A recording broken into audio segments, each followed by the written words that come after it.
sidii u sii cararaysay waxay gashay meel xaflad ka socoto waxay aragtay keeg waxaanay saartay wejiga waxaanay xidhatay maro waxaanay ku tidhi fadlan icaawiya waxa soo galay ninkii ordaya wuxuu ku yidhi gabdho maaragtay gabadh xidhan har noocaasa iyo kaba cadcad kabihii ayay dub u laabatay waxay ku idhaaheen waan ka xunnahay maanu arag hareerihii ayuu eegay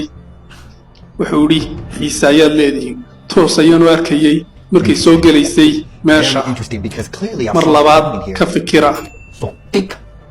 gabadhayaa soo booday waxaanay tidhi cid aanu aragnay ma laha wuxuu yidhi okay halkan ayaan ku sugayaa intay soo baxayso hadhow ayaynu wada hadli doono wuxuu fadhiistay kursi gabadhii waxay kala hadashay indhaha gabdhihii kale si ay meesha uga kiciyaan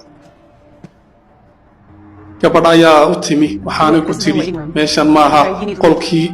sugitaanka wayna dibadda u baxdaa ninkii waa u xanaaqay